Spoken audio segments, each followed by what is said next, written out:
సమావేశంలో అభిషేక్ సంఘవి గారి పరిచయ కార్యక్రమంతో పాటుగా ఏ అంశాలు ప్రధానంగా చర్చకు వచ్చే అవకాశం కనిపిస్తుంది? ఎట్లా తెలుస్తుంది సార్ రాహుల్ గాంధీ గారు ఎప్పుడు వస్తున్నారు? కృతజ్ఞత సభ ఎప్పుడు వరంగల్ ఉండబోతుంది?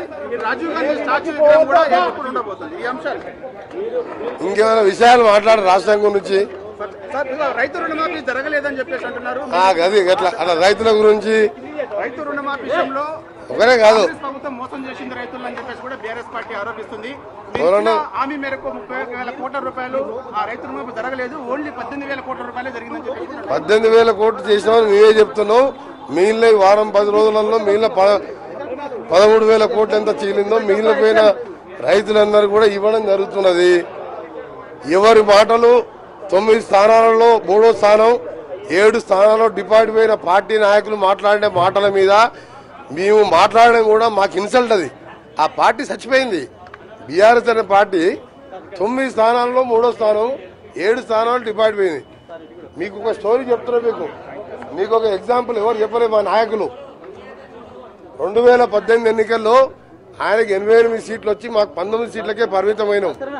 ఆ తర్వాత 3-4 నెలలకే పార్లమెంట్ ఎన్నికలు వస్తే మేము 3 స్థానాలు నేను రేవంత్ రెడ్డి గారు ఉత్తమ్ కుమార్ రెడ్డి గారు ముగ్గురం ఎంపీలా గెలిచినాం.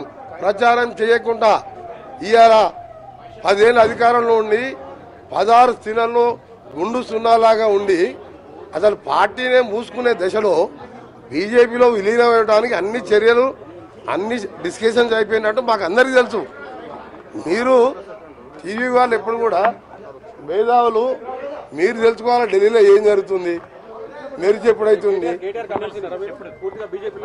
కేటీఆర్ హరీష్ డిపాజిట్ పోయిన పార్టీ గురించి పేర్లు మాట్లాడుతూ మీరు ఎప్పుడు మీరు ఒకటే కేటీఆర్ హరీష్ ఆయన స్థానంలో 6,000 మైనస్ వచ్చింది. కేటీఆర్ స్థానంలో 6,000 మైనస్ పార్లమెంట్ ఎన్నికల్లో ఏ ముఖం పెట్టుకుని మాట్లాడుతున్నాడు?